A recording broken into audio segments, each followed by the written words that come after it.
Hola. Hola, buenas tardes. Hola, buenas tardes, ¿cómo están? Hola Camilo, Hoy... buenas tardes. Vamos. Llegó así, entre medio, oiga. Estaba haciendo sufrir a Orellana, que estaba nerviosa. Sí, estábamos un poco nerviosos, la verdad. Hoy día tenemos un programa especial. Ella no A todos Camilo. Muy bien. Saludo a todos los que nos están acompañando en el día de hoy a través de las distintas plataformas, el canal de Oveja TV, UNETV, la mesa Construyendo Unidad también de Padre Hurtado. Hoy día diseñamos este programa especial pensando especialmente en que estamos a puertas de una importante elección este domingo. Estamos definiendo nuestro futuro, el futuro de nuestra nación con la elección de presidente. Y por eso hoy día tenemos acá como invitado especial a don Camilo Escalona, de quien nos dieron puras referencias de ex presidente del Senado, ex presidente del Partido Socialista, ex senador por la región de los Lagos. Sí. Yo la verdad que prefiero decir don Camilo Escalona, quien ha sido referente muchas veces en nuestro país, lo sigue siendo, y por eso lo saludamos en el día de hoy. Esperamos tener una excelente conversación junto a Braulio, junto a José, que en el día de hoy nos acompañan. Así que un saludo, don Camilo, y muchas gracias. Le damos tiempo para que nos salude a todos los que están hoy día acompañándonos muchas a través gracias. de nuestras redes. Muchas gracias, los saludo. Menos mal que yo soy civil, porque si no me pondrían en retiro. Ahí ya estaríamos. Ahí ya estaría mala la cosa. Pero yo voy a tratar, a la luz de mi experiencia política, de poder aportar a la reflexión que tienen ustedes sobre este desafío tan grande que se ha planteado el país, ¿no? De resolver de buena manera, con un alto grado de legitimidad, la segunda vuelta que va a definir al presidente de la República para un periodo tan especial. O sea, este presidente tiene ni más ni menos que ser el acompañante, como jefe de Estado, una responsabilidad mayor del proceso de la Convención Constitucional. O sea, a él le corresponde ni más ni menos recibir la conclusión a través de una propuesta constitucional del esfuerzo que hace la Convención de aquí a julio y someterla a un plebiscito que la confirme o no la confirme inmediatamente después, de acuerdo con la reforma constitucional que se acordó el 15 de noviembre del año 2019 y que se plebiscitó a fines de octubre del año pasado. Entonces, es una tarea muy importante. O sea, la estabilidad institucional está directamente vinculada con la persona que tome la presidencia de la República a partir del 11 de marzo próximo. Ese solo hecho, aunque solo sean algunos meses, es un hecho que cambia totalmente las características de este presidente del que hubo antes, de todos los que hubo antes, porque todos sabemos cómo Pinochet hizo la Constitución del 80, pues no se la encomendó al llamado Consejo de Estado, que era un grupo de personas nombradas por él mismo. Lo que hizo Jorge Alessandri no le gustó, así que le pidió a Jaime Guzmán que se lo arreglara. Por ejemplo, Jaime Guzmán metió la inamovilidad de los comandantes en jefe y otra serie de cláusulas que Pinochet quería meter para asegurar su poder personal. Una vez que Jaime Guzmán se la corrigió, la sometió a plebiscito y la impuso. Y la otra constitución es la de 1925. Esa tiene un poco más de algo, más de parentesco en su trámite, porque el presidente Alessandri nombró un así llamado Congreso Termal, es decir, que tenía que ver con la naturaleza de esta convención, que fue electa por voto popular. Sin embargo, Alessandri no nombró un grupo de amigos, sino que lo hizo de acuerdo con lo que era la correlación de fuerzas parlamentarias de la época, y con una fuerte presión militar, pero no del tipo de militares de los 80, sino que con una corriente nacional populista muy fuerte que había surgido en los años 20, encabezada por Carlos Ibáñez del Campo, e incluso con algunos militares de izquierda, entre ellos ni más ni menos que Marmaduke Drobe, que fuera fundador del Partido Socialista de Chile. No solamente fundador del Partido Socialista de Chile, sino que también fundador de la Fuerza Aérea de Chile, porque fue comodoro del aire. Entonces era claro, una presión militar diferente a la de los años 80. Y ahí hubo, claro, debate, discusión, tesis, en fin, y finalmente se aprobó y entró en vigencia en un proceso bastante engorroso que duró varios años, del 25 al año 30 más o menos. O sea, un proceso como el que estamos viviendo ahora, que un presidente de la República tenga que coexistir con una convención constitucional y que de esa convención va a surgir nada menos ni nada más que la constitución política del Estado, eso no tiene precedente en Chile, nunca había ocurrido. Así que este solo hecho cambia por completo la importancia que tiene para Chile la decisión que se va a tomar el domingo. Esa sería mi extraordinaria reflexión. ¿Cómo ayuda especialmente a las generaciones más jóvenes a entender estos procesos? Que pareciera que hoy día en esta sociedad tan como de lo automático, pensamos que las cosas son de un día para otro, cuando los procesos históricos nos indican que demanda tiempo, reflexión, esfuerzo, trabajo, convicción. Y muchas es muy interesante leer un libro de una persona de derecha, llamado Gonzalo Vial Correa, que fuera ni más ni menos que ministro Pinochet, ministro de Educación de Pinochet. Tiene una serie de libros sobre la historia de Chile, y tiene uno de esos tomos es dedicado a la crisis del año 24-25. Y ahí relata con detalle, minuciosamente, los nombres de los diferentes sectores y tendencias que habían dentro del ejército. El alto mando, que tenía una posición más conservadora, los oficiales, entre comillas, jóvenes, oficiales medios, en los cuales era líder Carlos Ibáñez, que también era uno de los líderes más maduros que Groves, que presionaban por una convención más progresista. Relata con lujo de detalle cómo la presión militar hizo que la Cámara de Diputados aprobara ni más ni menos que el Código del Trabajo. Chile tuvo un Código del Trabajo bastante avanzado en relación a otros países de América Latina hasta la Constitución del 80, hasta el modelo neoliberal. Ese Código del Trabajo, en comparación a otros países de América Latina, era bastante más avanzado, y surgió en el medio de la convulsión política de los años 20. Y relata con lujo de detalle Gonzalo Vial cómo se dio ese proceso, ¿no? Cómo ocurrió, cómo había una corriente bastante a la izquierda dentro de los uniformados. Entonces eso da como para pensar, ¿no? Porque la derecha actual, la derecha que nosotros tenemos en Chile siempre, desde el 73 para adelante, o sea, los últimos 50 años, siempre partió de una sola base, que los uniformados son gente de extrema derecha, autoritario, regresivo, que están con el modelo neoliberal y que van a imponer lo que ellos quieren o aplastar a cualquier punto de vista que sea diferente. Pero no siempre fue así. No ocurrió necesariamente así en la historia de Chile, ¿no? Entonces, de repente yo digo, chita, estos gallos juegan con fuego, porque ¿qué puede ocurrir si esta situación cambia, si a la luz de los grandes cambios del mundo, del necesario cambio biológico, de que hay nuevas generaciones, a la luz de la revolución tecnológica, no, con la información que entrega las nuevas tecnologías como la que estamos usando ahora, no se genera otros pensamientos dentro de los uniformados, y ya no son los mercantilistas que acompañaron a Pinochet y a los Chicago Boys, sino que tienen otra forma de pensar. De repente juegan con fuego, ¿no? Cuando llegan a ese extremo. Entonces, como nosotros somos demócratas, lo que nosotros queremos no es recurrir a la fuerza, sino que lo que nosotros queremos es que sea la gente la que decida, ¿no? Que el voto popular sea quien determine el rumbo del país.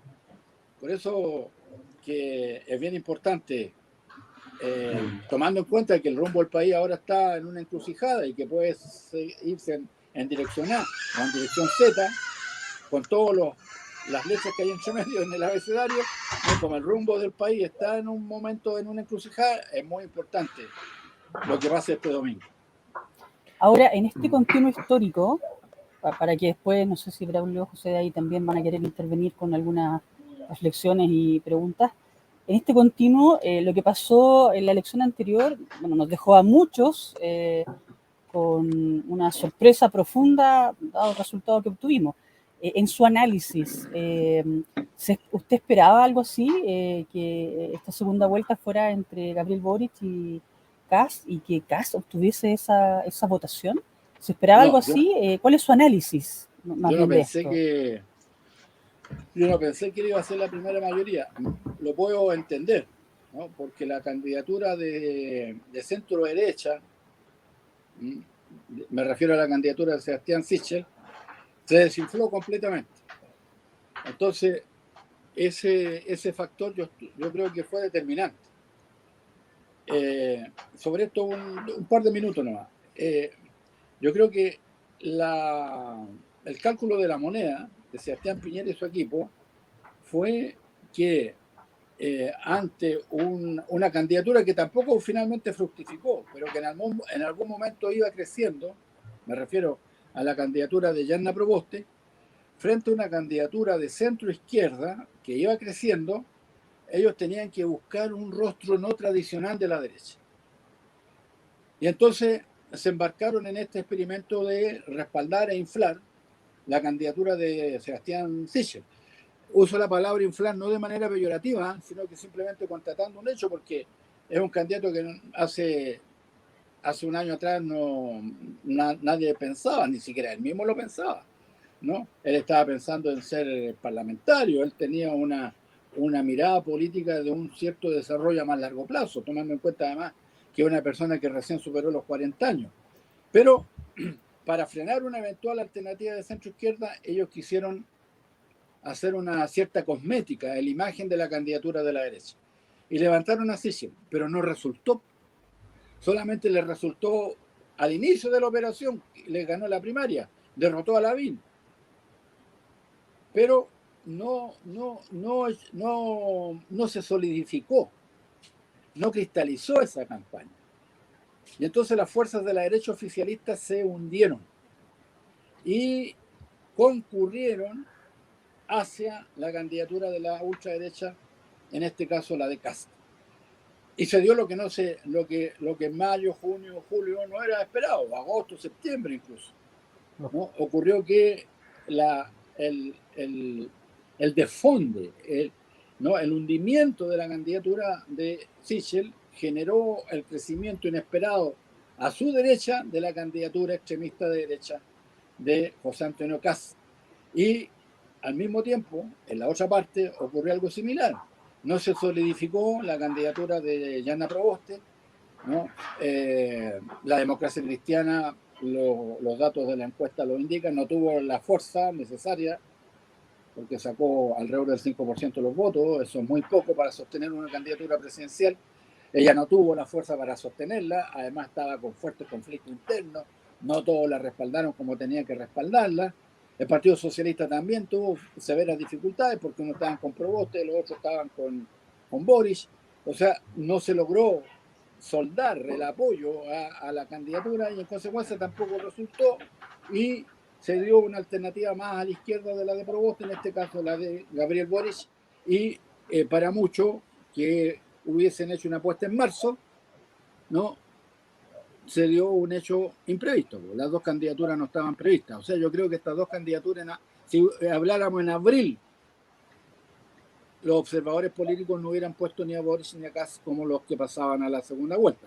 Ahora, por eso mismo yo considero que el esfuerzo que ha hecho Gabriel Boric para poder establecer un arco de fuerza para competir ha sido un esfuerzo en pocas semanas, un esfuerzo formidable, en pocas semanas, porque, claro, ha tenido también la buena voluntad de sus interlocutores, ¿no? Del Partido Socialista, que lo apoyó incondicionalmente, lo mismo hizo la Democracia Cristiana, lo mismo hizo el Partido Radical, el PPD, también de una manera tal vez inesperada o sorpresiva. Ricardo Lagos Escobar, el expresidente, se puso con todo al lado de él, lo apoyó, ahora lo volvió a apoyar, ha ratificado con un énfasis muy fuerte su respaldo, y también Michelle Bachelet. O sea, en torno a él se ha configurado un arco y estamos entonces, bueno, lo mismo ocurrió con Kast, ¿no? En torno a él se juntó toda la derecha oficialista, incluso quienes se decían liberales como Evópolis no demostraron que no eran tan liberales y se fueron con Kast. Y por lo tanto, en los hechos, sin que esto signifique ser, ¿cómo se dice esto?, nostálgico, ni mucho menos, en los hechos se ha reconstituido, ¿no?, el arco de fuerza del plebiscito del año 88. O sea, la fuerza de la democracia por una parte y la fuerza del autoritarismo por la otra vuelven a estar en la arena política, ¿no?, y a pocas horas, de que se tome una decisión de largo plazo respecto de en qué dirección va a caminar nuestro país. Sí, ahí tenemos unos segundos de desfase.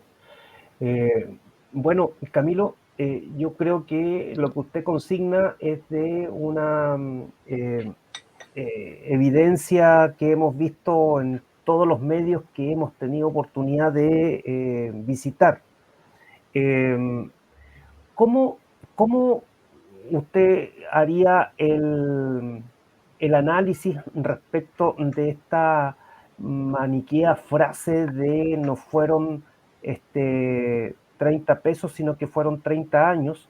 Y cómo eso, de algún modo, hoy día tiene un elemento contradictorio para algunos, ¿no? En donde finalmente esa frase se tiene que de algún modo esconder respecto de la necesidad de aceptar el apoyo. Entonces, más allá de la dimensión de la contradicción por la contradicción de frase, en términos de proceso político más largo, ¿cómo podríamos leer para adelante esta situación? Sobre todo pensando en un triunfo de Apruebo Dignidad con Gabriel Boric.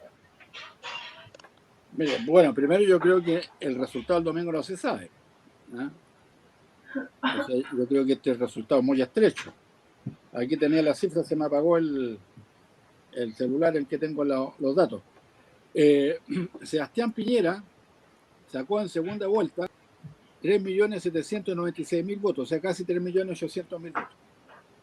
Y Guillier sacó 3.160.000, o sea, menos de 3.200.000. Supongamos que hay un 15% menos de votos de los de Piñera a favor de Kast. Igual son 3.200.000 votos, una cosa así. O sea, si las fuerzas democráticas no hacen un gran esfuerzo y van a votar, si no hay efectivamente un quórum electoral potente, ¿no? Es muy difícil que gane Boris. No hay que darlo por descontado. Uno puede decir, no, que acá está aislado, la ultraderecha, esos son los pinochetistas.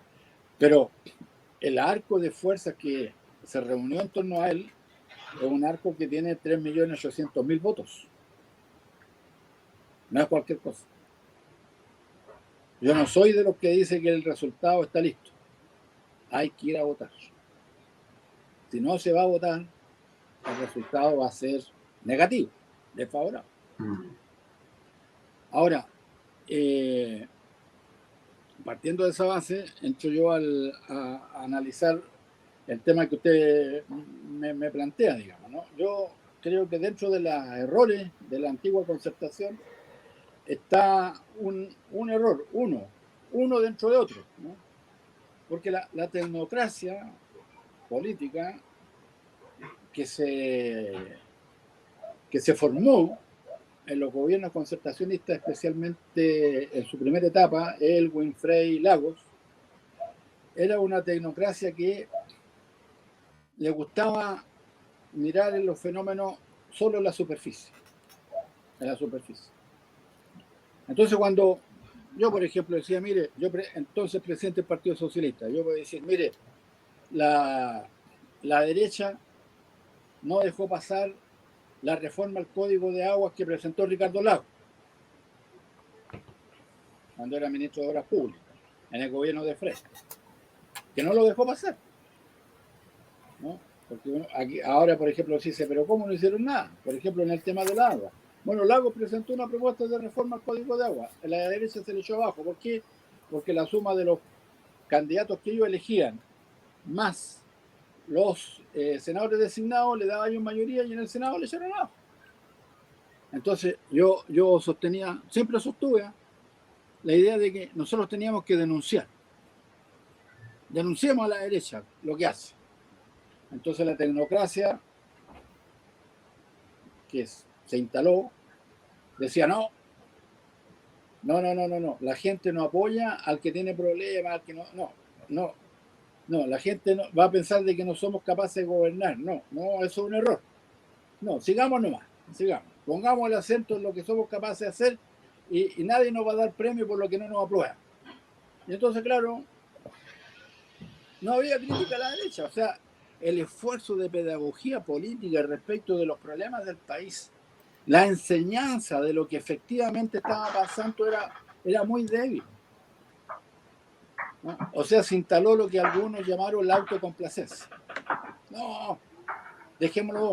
Total, en la elección del parlamentario de fin de año, por ejemplo, estoy hablando del año 97, no, ahí vamos a tener los 2/3 del Senado y ahí vamos a poder hacer las cosas que no estamos haciendo. Resulta que llegó la elección del 97, la parlamentaria del 97, y en vez de sacar más parlamentarios sacamos menos. Perdimos 1 millón de votos. Logramos mantener más del 50% del apoyo nacional, pero perdimos 1 millón de votos en relación a la elección parlamentaria anterior, la del 93. Entonces, en vez de avanzar, retrocedimos. Hubo una sola vez en que se hizo una denuncia con energía, que fue para la estrecha votación entre Lagos y Lavín. En noviembre del año 99, recuerdo, se presentó el proyecto de reforma laboral. Todas las reformas laborales que la derecha había estado impidiendo que se realizaran. Lo impidió con Cortázar primero, cuando fue ministro del Trabajo de Elwin, y después le había dicho a Arrate, que lo hizo sondeo y consultas como ministro del Trabajo de Frey, que tampoco le iba a dejar pasar. Y entonces el ministro Molina, Germán Molina, presentó un proyecto bastante avanzado de reforma laboral y requería quórum calificado. O sea, ni siquiera pasó a la Cámara de Diputados, donde teníamos mayoría, pero no teníamos quórum calificado. Entonces se fue abajo la reforma laboral. Bueno, en ese momento, el ministro del Interior de entonces, José Miguel Insulza, no era del Interior, era el ministro de la Presidencia.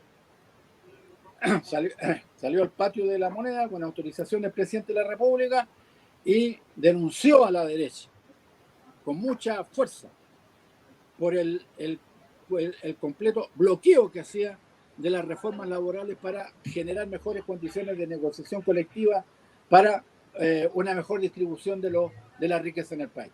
Fue enérgico, como lo sabe hacer Insulza cuando quiere. Y eso tuvo efecto. Tuvo efecto en la votación de diciembre del 99 entre Lagos y Lavín. Pero fue un hecho excepcional. En general, una de las grandes falencias de la concertación fue no decir las cosas que ocurrían. Y en consecuencia, lo que ocurrió fue que no hubo pedagogía política, no hubo explicación de los hechos. Y en consecuencia, yo me explico ahora perfectamente bien de que haya jóvenes que digan, no, que si esto no fueron 30 pesos, fueron los 30 años. O sea, si tú no defiendes, si tú no explicas, si tú no haces la pedagogía política de por qué las cosas ocurren, no puedes pedir después que las personas las adivinen. Eso fue lo que ocurrió, lamentablemente. Bueno, ese es uno de los elementos que regularmente en la política se tiene en valor, se tiene en tensión, no solo al interior de un bloque, sino que cómo ese bloque tensionado interiormente respecto de cómo se hace la comunicación política tiene que enfrentar además a la oposición, que la oposición generalmente no permite avanzar en esas claves, ¿no? Y desde allí las preguntas y tensiones que venían. Disculpa, Braulio. Sí, yo quería comentar, bueno, con todo este preámbulo que ha sido largo, la entrada de Camilo, explicando, volviendo un poco a lo que entró conversando, de lo importante, lo que está en juego, digamos, en esta elección, este nuevo marco que es inédito.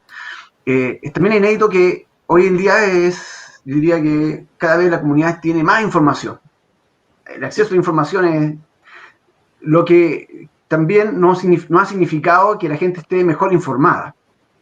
Tengo mucha impresión de que hay muchos dueños de las verdades y por tanto, y con unos medios de prensa que han hecho más fuerza hoy en día dado el nivel de concentración que tienen. Ellos han logrado poner sus cuñas, han logrado situar la lógica del miedo. Está muy en juego el invalidar a los candidatos. O sea, más que los proyectos, uno ve que lo que está en juego es más bien el perfil del candidato. Si el perfil del candidato se mantiene, sigue la carrera, pero es cosa de encontrarle una yaya como para empezar a socavar no solo al candidato, sino que todo el proyecto que está detrás. Eso hace que sea muy frágil, es más frágil nuestra democracia hoy en día, más allá del proceso constituyente, que ya es un elemento de fuerza que surge de las movilizaciones, pero pareciera que seguimos con Marco, o pareciera que estamos entrando también en una especie de entorno o escenario que hace que las cosas sean tan frágiles, que las cosas cambien de un momento a otro. 80% apoyando el apruebo. Hoy en día hay una mayoría, por los datos que dice el Camilo, que tiene muchas posibilidades de una extrema derecha de quedar a la cabeza, ¿no? Entonces, ¿cómo, más allá de lo que ya has dicho, digamos, y también hay algo más ahí que, ¿cómo puedes entender o cómo lo ves tú, digamos? ¿Cómo ves tú, cuál es tu intuición en este sentido, ¿no? Mira, yo lo vinculo con lo que tú decías, pero llegando, es decir, es la consecuencia de lo que tú dices. Porque la gente tiene más información, eso no cabe ninguna duda. Entonces, como la gente tiene más información, se han puesto de manifiesto con mucha intensidad las debilidades del sistema político y específicamente del sistema de partidos políticos. Entonces, lo que yo señalaba al comienzo,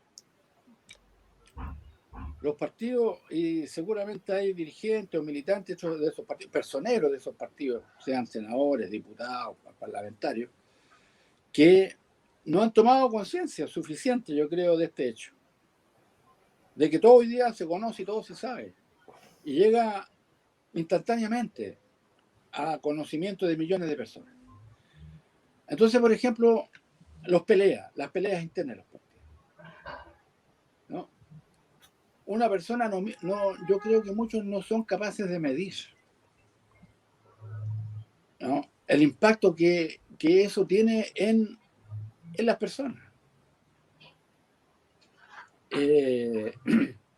Si respecto de una candidatura, personas de ese mismo grupo, de ese mismo partido, colegas incluso parlamentarios, dicen barbaridades de la persona que es candidato o candidata, después no se le puede pedir a millones de personas que se movilicen y vayan a votar por esa persona. O sea, el proceso de descalificación de los personeros políticos entre sí mismos es tremendo. Es tremendo. Lo que yo hace ya varios años llamé el canibalismo político. Por ejemplo, en nuestra última elección interna, nosotros tuvimos 3 meses completos a uno de los era jefe de campaña de una de las candidaturas todos los días en la televisión, en los matinales, hablando contra el partido. Todos los días, de toda la semana, meses hablando contra el Partido Socialista. Entonces pues uno dice, uy, pero el partido bajó su votación. Digo, pero es un milagro que nosotros tengamos todavía gente que vote por nosotros, con las tremendas barbaridades que nosotros decimos de nosotros mismos. Entonces, yo creo que el tema de las nuevas tecnologías, los políticos lo toman como que está de moda, porque hay que cumplir, como hay que cumplir. Uno dice, no, yo veo, ¿no? Yo no me considero un diestro de las nuevas tecnologías, por el contrario, y no me siento acomplejado por ello, porque no fue la manera en que yo aprendí a hacer política. Yo fui dirigente estudiantil en la época de Allende, después tuve que estar en el exilio, estuve 6 años de clandestinidad, me siento orgulloso de haber sobrevivido 6 años de la clandestinidad contra Pinochet. O sea, no tengo por qué yo tener el dominio de un joven de 25 años respecto al tema de las nuevas tecnologías de ahora, así que no tengo por qué sentirme acomplejado. Pero yo observo que muchos dicen, no, el tema de las nuevas tecnologías, pero no se dan cuenta de lo principal del tema de las nuevas tecnologías. De que un joven que nos está viendo ahora sabe hasta los gestos que nosotros hacemos, hasta las caras que colocamos. Yo para escuchar un discurso sobre Salvador Allende no tenía internet. Tenía que ir desde mi casa en San Miguel, ¿no?, a cualquier acto que hubiera cerca de la Gran Avenida, por ejemplo, y entre medio de la gente dar codazo, en fin, y acercarme al escenario y ahí ver al líder, que era el líder de mi familia, de mi papá y de mi mamá. Y ahí yo lo veía, en los actos. O sea, los partidos políticos cumplían otra función, cumplían una función de comunicación, de transmisión de las ideas, eran esenciales. Hoy día no. Hay una parte fundamental de la tarea de los partidos que se cumple con las nuevas tecnologías. Y no se valora, no se aquilata eso, yo creo, en la práctica política de la mayor parte de quienes hacen vocería política. Pero más allá de eso, están los problemas de las malas prácticas. Por ejemplo, el caso Penta. El caso Penta fue transmitido en directo por la televisión. Los alegatos se conocieron directamente por la gente, de manera inmediata. Y entonces la gente tomó nota ahí, pues. No, que uno decía, oye viejo, oye, ¿sabes qué? Mándame el raspadito de la olla, y qué sé yo, en fin. O sea, ¿cómo la gente va a tener una buena opinión de las fuerzas políticas con ese volumen de información que le indica, ¿no?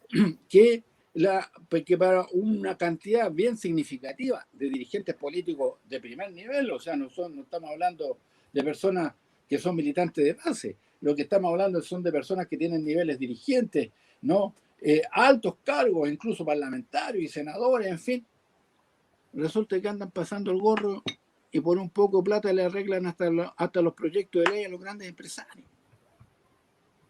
Todo el problema del arreglo de la ley de pesca, por ejemplo, que fue denunciado, ¿no? Y que afecta ni más ni menos a quien fue presidente de uno de los principales partidos políticos de este país. Me refiero a la ley de pesca, ¿no? Y al presidente de la UDI. Entonces, nosotros podemos pensar que la gente va a tener una buena opinión del sistema de partidos en esas condiciones. Todo se sabe. Por ejemplo, las maquinaciones especiales abajo Mario Desbordes, el otro líder de uno de los partidos de la derecha. Todas las maquinaciones que hicieron, independientemente que a mí no me gusta que él hoy día esté apoyando a Kast. Pero todas las maquinaciones que sufrió, y todas relatadas en detalle a través de los medios de comunicación. Y las maquinaciones dentro de todos los partidos, incluido el mío, el Partido Socialista, como lo relaté recién. Entonces, lo que pasa, de mi punto de vista, es que hay una crisis muy profunda de la legitimidad del sistema de partidos políticos. La democracia necesita partidos, y en nuestro país, sin lugar a dudas, a diferencia de otros países de América Latina, fue muy importante tener partidos políticos fuertes, sólidos, estables. Ni siquiera Pinochet los pudo destruir. Pinochet, ni con los fusilamientos, ni con las ejecuciones sumarias, ni con los detenidos desaparecidos, ni con el exilio de 1 millón de personas pudo destruir a los partidos políticos chilenos. Y esto, apenas se pudo, reaparecieron y le ganaron el plebiscito del año 88. O sea, tuvimos un sistema democrático que se afirmaba en partidos sólidos. Esos pilares hoy día están profundamente erosionados, están socavados. Hay una grave crisis de legitimidad del sistema de partidos. Eso, de mi punto de vista, es el problema más grave que tiene nuestra democracia. Y por eso que empiezan a surgir los caudillos individuales. Si la gente dice, bueno, el candidato que me propone este partido, miren, no, que van a proponer eso, si eso cerraron La Plata, o están, miren, cuántos municipios no hicieron chamullo, o qué sé yo, en fin, y la práctica irregular, en fin. Y entonces, claro, para la gente es normal encontrar candidatos fuera de los partidos, fuera del sistema de partidos, como ha ocurrido con los candidatos de la ultraderecha. Entonces, para que la situación pueda modificarse, de mi punto de vista, hay una primera tarea esencial: reponer la legitimidad del sistema de partidos. Es fácil decirlo y muy difícil hacerlo, porque no es solo una cosa de palabras. Porque uno puede decir, mire, mi partido ya de aquí para adelante nosotros vamos a tener una conducta moral intachable. Y al día siguiente pillan que un alcalde de ese partido hizo no sé quién juega en no sé qué municipio. Y entonces el discurso se cayó al tiro. O sea, hacerlo es muy difícil. Una democracia como la italiana, le pasó un fenómeno bastante parecido, ¿no? El fenómeno que llamaron en Italia el de la Tangentopoli, o sea, el de la corrupción generalizada del sistema político. Formaciones muy poderosas como la democracia cristiana con el Partido Socialista, con el Partido Comunista Italiano, ¿no? Se derrumbaron por los fenómenos de la corrupción. O sea, es un fenómeno que ha ocurrido, pero lo que distingue una situación de la otra es la capacidad de poder reaccionar, de dar una respuesta, de poder sacudirse del fenómeno y poder empezar a recuperar la legitimidad. Pero eso se demora tiempo, se demora mucho tiempo, porque la gente no, ¿por qué va a creer de un día para otro? ¿Por qué va a creer solo los discursos? Si yo le digo a usted, no, en mi partido no van a hacer más malas prácticas, y la gente dice, sí, pero ¿será verdad? Y para que la gente crea que es verdad, tiene que pasar tiempo, para que se compruebe que es verdad. O sea, el restablecimiento de la legitimidad del sistema de partidos políticos, para mí es una cuestión prioritaria, pero se demora tiempo en que se pueda lograr llevar adelante ese proceso de recuperar la credibilidad que se perdió. Es un desafío. Hay algunas preguntas, no sé si tú, Sí, Mercedes, va... hay unas preguntas que nos están haciendo llegar las personas que nos están siguiendo, pero previo a aquello, para que las estudiemos ahí con José Braulio la lectura, nos interesa mucho, dado que ha hecho mención a estos temas que son fundamentales para nosotros. Para nosotros el tema del agua en nuestro distrito es un tema relevante. Sin duda que la reforma laboral, todas las reformas que se puedan hacer para que nosotros los trabajadores podamos encontrarnos en mejores condiciones son fundamentales. La concepción de hombre, de persona, de trabajo, de capital, no son lo mismo para un candidato u otro. Y desde ahí le pido que nos ayude con algunos criterios. Tenemos que llegar lo más informado este domingo. Sí. Y probablemente, no probablemente, es seguro que detrás de ellos estas concepciones no son iguales. No da lo mismo para ellos el tema del agua, para uno o para el otro, el tema del trabajo, el tema del capital, el tema de la persona. Entonces le pido que nos ayude con esos criterios iluminadores para poder llegar en buen chileno con la película clara el domingo a la urna para votar. Ok. Bueno, aquí estoy leyendo si influye la muerte de la señora Lucía en el resultado. Yo creo que la muerte de ella en sí misma no influye. En sí misma no. En sí misma no, pero lo que ocurre en torno a la muerte sí. Por ejemplo, acabo de leer que Kast no se atrevió a reconocer que era pinochetista. Dice, no, que él que de un funeral privado, que con un funeral privado no va a ir. Yo creo que eso es una muestra de falta de coraje político que le va a pesar. Porque todo el mundo sabe que él es pinochetista. Todo el mundo sabe que él tiene un compromiso con el pinochetismo. Todo el mundo sabe que él va ni más ni menos, algo que es mucho peor a ser pinochetista. Va a ver a los presos por el terrorismo de Estado y por la violación de los derechos humanos al penal de Punta Peuco. Incluso mal. Hizo una cosa tremenda, que es tratar de blanquear al principal criminal que queda preso, que es Krasnov, ¿no? Diciendo que no puede creer las cosas de que se le acusa. Perdón, no es que se le acuse de cosas, los tribunales de justicia lo tienen condenado con hechos investigados, comprobados, incluso con testigos que sobrevivieron, ¿no? Y está condenado a aproximadamente 800 años de cárcel. Sale incluso el abogado Mesa hoy día a decir que él ha hecho gestiones para indultar a algunos de estos terroristas y criminales. Y entonces él se sabe que él es parte de ese grupo, de ese núcleo de opinión que existe en nuestra sociedad. Él logró ser el representante, ¿no? El último representante con posibilidades de ganar una elección del pinochetismo civil, y destiñó. Yo creo que destiñó completamente con la respuesta que dio hoy día en la tarde.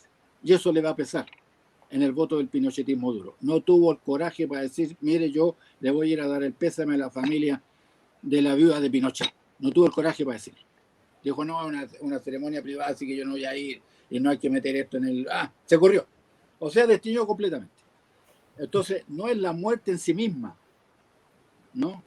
Son los hechos políticos que se generan en torno al fallecimiento de la viuda del dictador. Ahora, entro a su pregunta. Yo creo que el hueso más duro es el tema de la reforma laboral. Es el hueso más duro. ¿Por qué? Porque el alto grado de acumulación del modelo chileno está hecho sobre la base de un movimiento sindical que no pueda negociar. ¿No?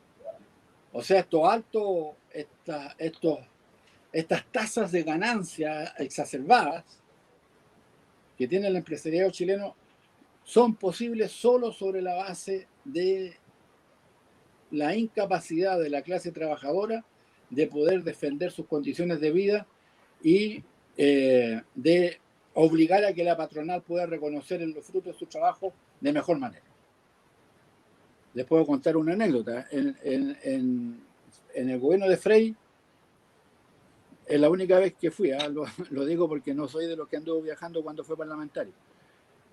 Me invitó Frei el entonces presidente Frei a una visita que hizo. Fuimos a España y en la delegación iba el presidente de los empresarios de entonces, el señor Guzmán. Y entonces estábamos en España esperando una entrevista con el gobierno español y uno se tiene que sentar a esperar. ¿No? Dicen las personas que están ahí, digamos, ¿no? Los embajadores, etcétera, le dicen, usted siéntese acá, usted siéntese acá, usted siéntese aquí, usted por aquí, por acá. Y entonces yo quedé sentado frente al presidente de los empresarios. Y yo estaba mirando un titular en el diario El País que decía: sindicatos en Alemania llegan a acuerdo con la patronal y pactan el reajuste del sector, el reajuste del año para el sector público y privado. Y yo le digo, mire qué interesante, en Alemania se ponen de acuerdo en el reajuste.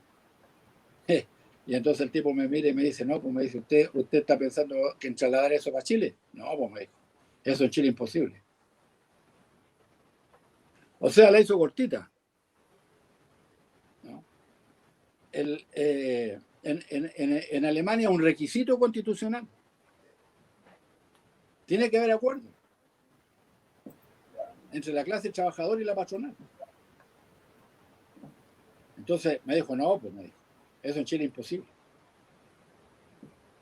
Bueno, y hay tantos ejemplos de eso que puse hace poco rato, ¿no? Cuando echaron abajo la reforma que presentó el ministro Germán Molina. Después aprobamos en el primer gobierno de Bachelet una reforma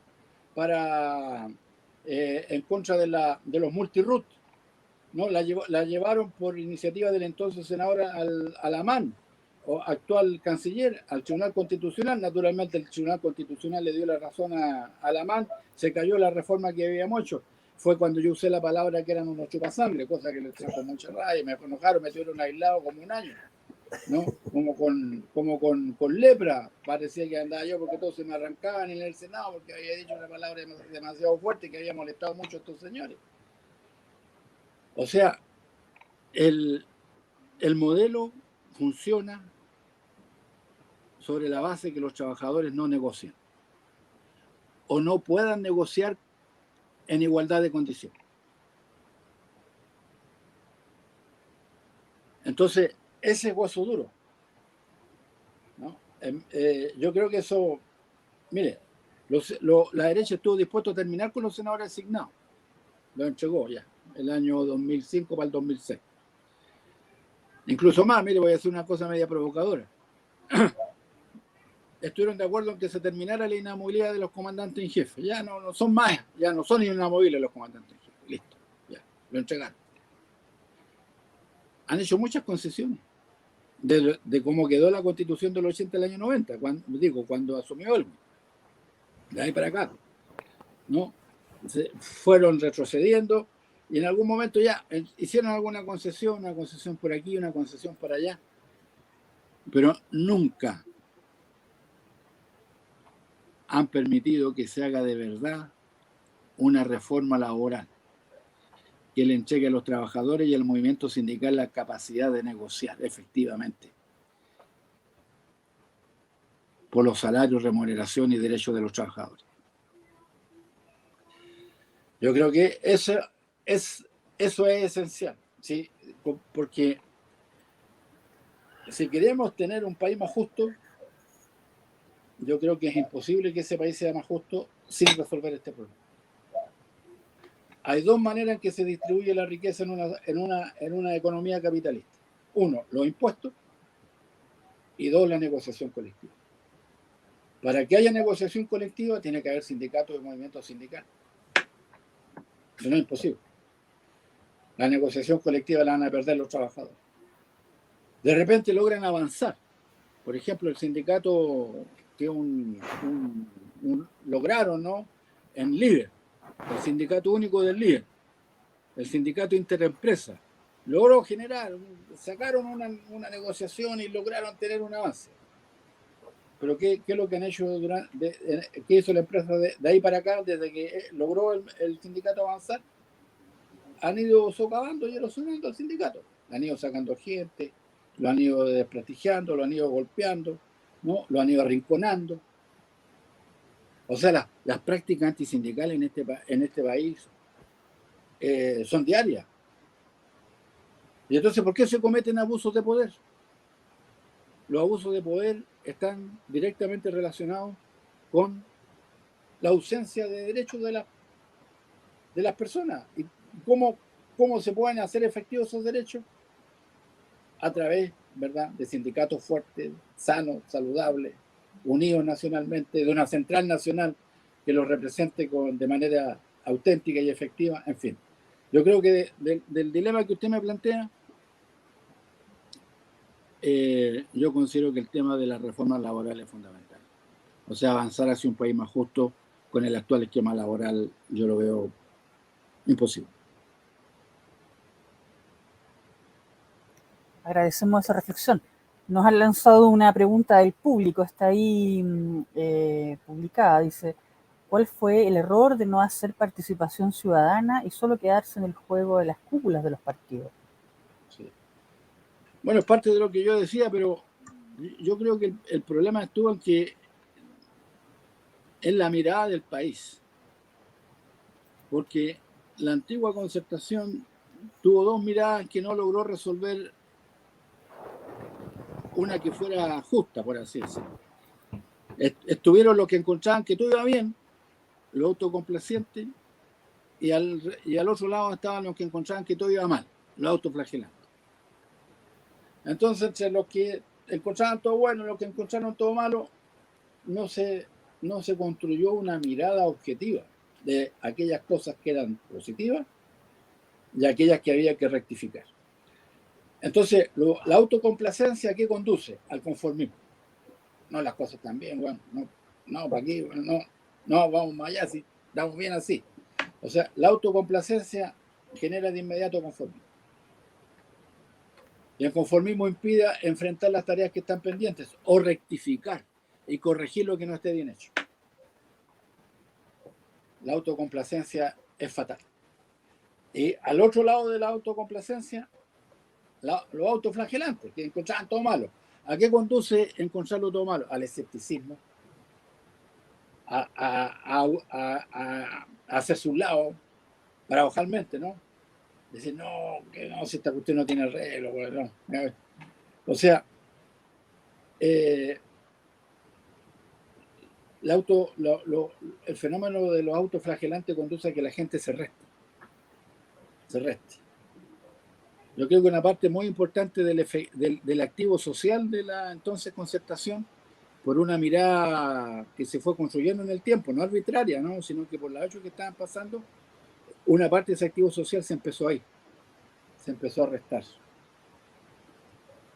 Y entonces se perdió una parte muy importante de los actores que tenían que generar el cambio. Los que estaban llamados a rectificar se alejaron, tomaron distancia. Entonces eso explica por qué hay una nueva generación. Porque los que tendrán que liderar todo este proceso es, como por así decir, la generación que venía después, o sea, los cincuentones me refiero, ¿no? O sea, gente como Orellana, no sé si lo estoy ofendiendo no al hablar del cincuentón, pero es un hecho muy notable, ¿verdad? Que si uno mira, estamos saltando. ¿Quién? Lo voy a decir, aunque no, espero que él no lo vea porque se puede enojar con esto. ¿Quién fue casi candidato presidencial del Partido Socialista, que todavía andaba pensando en ser candidato presidencial del Partido Socialista en enero de este año? José Miguel Insulza. Una persona que ¿cuántos años tiene? 75. ¿Y quién es nuestro candidato ahora? Gabriel Boric, que tiene 35. O sea, 40 años entre el uno y el otro.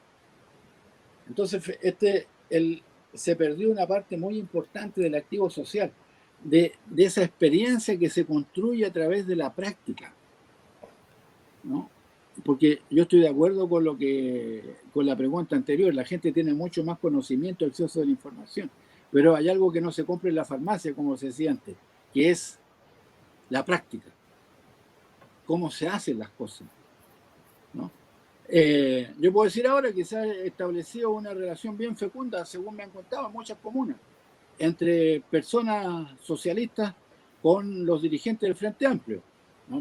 Por ejemplo, hoy día en la mañana me llamó nuestro antiguo alcalde de Concepción, Ariel Ulloa, que es una persona como de 75 años, tal vez más, 78 años, por ahí, y está reentusiasmado ayudando a los jóvenes que son los dirigentes del Frente Amplio a hacer la red de apoderados. Entonces me llama y me dice, oye, bueno, sé que te quiero contar que me llamó el cabro que aquí es jefe de la J en Topé, bueno, y necesita apoderado, y nosotros le estamos ayudando. Han logrado ensamblar. Se va estableciendo, ¿verdad?, una transmisión de la experiencia, que es una parte muy importante del sentido de los partidos políticos. Pero fíjense ustedes la diferencia entre una persona, ¿no?, ya de una trayectoria muy larguísima, y de una persona que recién comienza. Es decir, una de las dificultades que generó este fenómeno de no tener los cuadros de reemplazo para relevar a los que era necesario relevar para rectificar, fue que se perdió,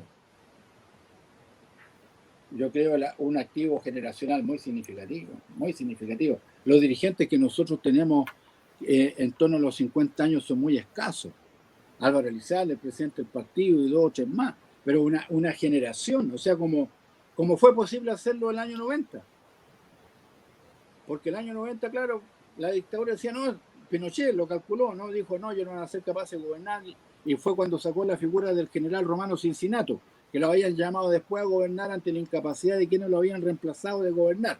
Entonces habían tenido que recurrir a él de nuevo. Entonces Pinochet dijo, no, yo le entrego el poder a estos gallos, esto no van a ser capaces de hacerlo y me van a tener que llamar a mí de nuevo, ¿no?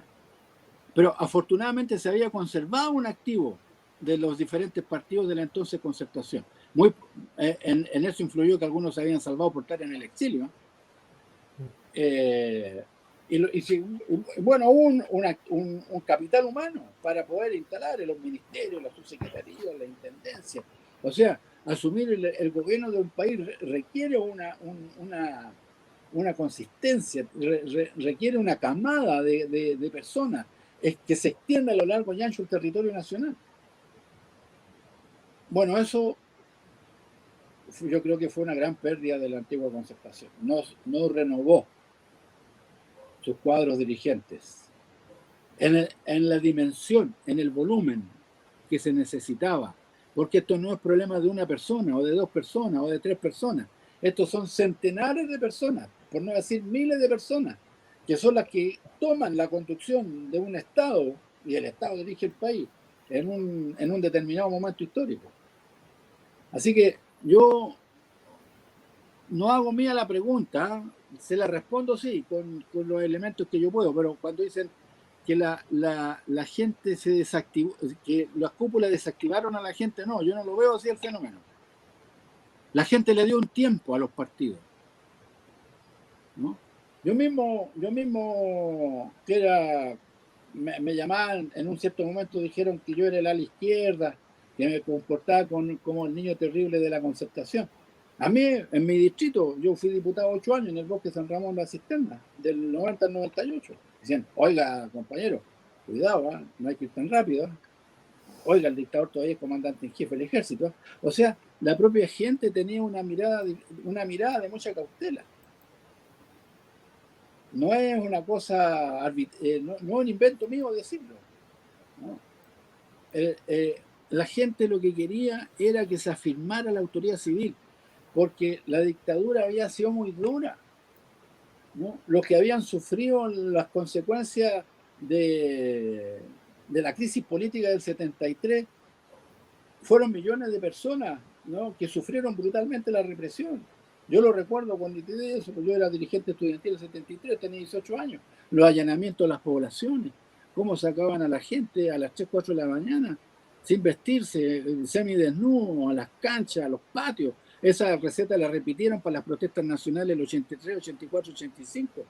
¿No? Seguramente Orellana se recuerda de esta etapa represiva, ¿no? Cercaban sectores completos de la ciudad y allanaban casa por casa, ¿no? Los hogares de los hogares más humildes, más pobres, lo hacían con saña, lo hacían de manera completamente intencionada.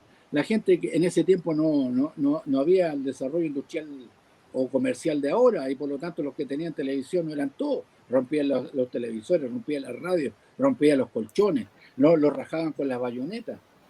O sea, la represión no solamente fue a los partidos políticos, no solamente fue las 38.000, 40.000 personas del informe Balish, que está completamente comprobado que fueron torturadas. 40.000 personas igual es una cantidad escalofriante, pero fueron millones de personas las que sufrieron la represión. Entonces la gente decía, bueno, todavía está ahí la bestia, ¿no?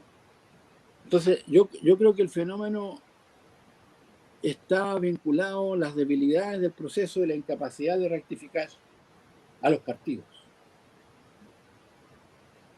Los partidos no lograron darse cuenta oportunamente de los cambios que había que hacer para darle un nuevo impulso al proceso democrático. Pero esa es la tarea del domingo. Ganar el domingo para que el proceso democrático tenga un nuevo impulso. Sí, y a propósito del domingo, estamos casi concluyendo con el tiempo. Aquí como que el tiempo siempre es el enemigo de estas buenísimas reflexiones que logramos conseguir y que también generan interacción de las personas que nos están viendo.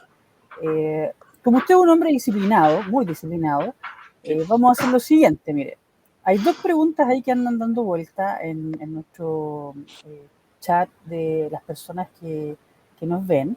Entonces, le vamos a pedir 3 cosas. Que primero trate de hacer una síntesis de esas 2 preguntas y que después haga un cierre pensando en como la última arenga. Estamos a horas. Entonces, la última arenga para que el domingo sea lo mejor para Chile. Entonces, hay una pregunta que dice así: ¿qué opina Camilo de la reflexión de Ricardo Lagos sobre las posiciones radicalizadas de la extrema izquierda que explican el mayor crecimiento de Kast? Y la segunda pregunta que está ahí dice: ¿la constitución que se proponga al país será diferente o no según el presidente que sea electo o no hay incidencia? Y que remate con esa arenga que nos tiene que motivar a todos. Yo no estoy de acuerdo con lo de Lagos en su sentido literal, ¿eh? Yo creo que a veces el radicalismo no son extremistas que están fuera de los partidos, sino que los partidos se ponen muy a la izquierda.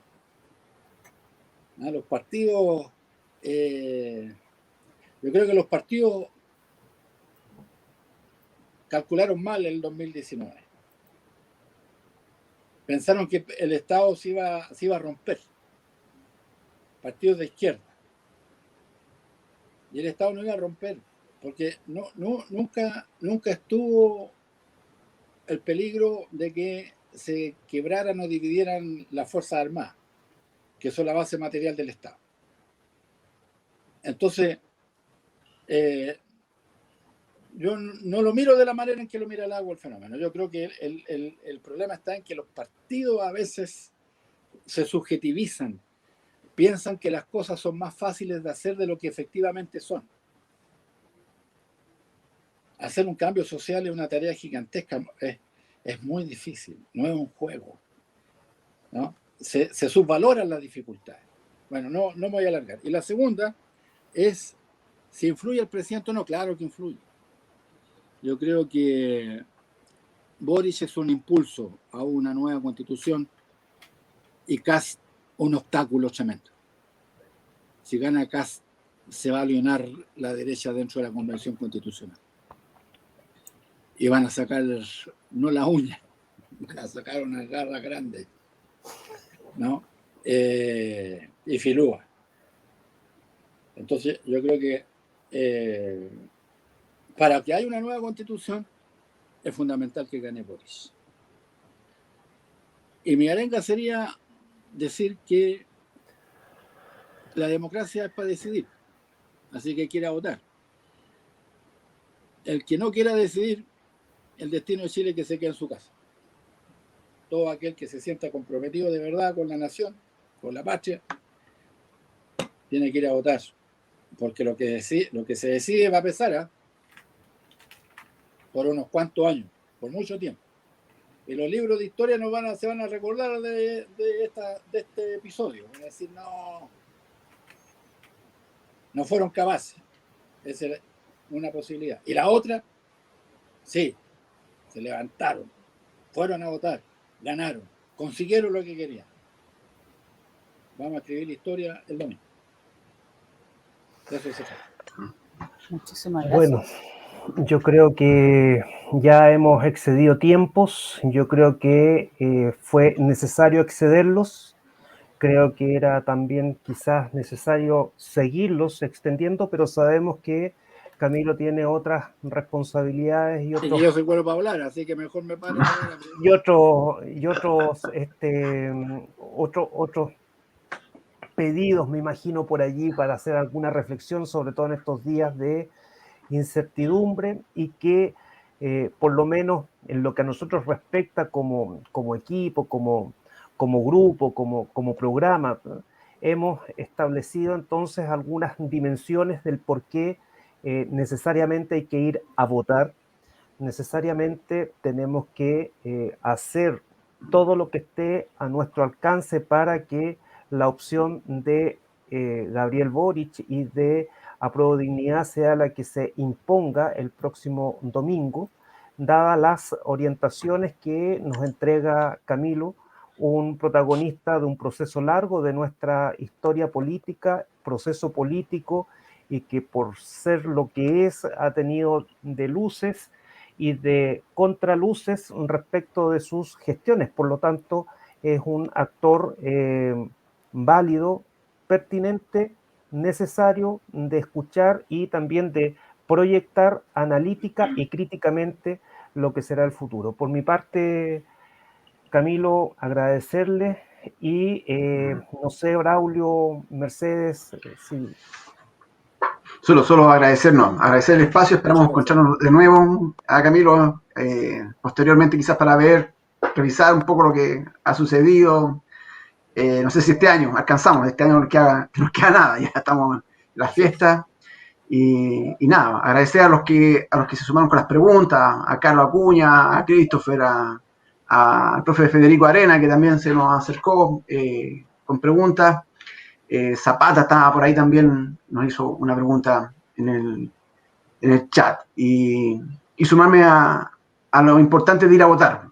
Que somos nosotros, digamos, los que tenemos que ir a votar en masa, digo nosotros, los que vivimos en el día a día, los que estamos dependiendo de un trabajo, los que dependemos de nuestro mismo esfuerzo para sobrevivir, que necesitamos tener ahí, hacernos presentes con nuestros votos y de alguna manera hacer lo que dice Camilo, hacer historia.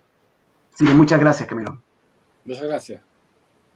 Muchas gracias, buenas noches a todos los que nos acompañaron hoy y que el domingo sea un gran día para Chile.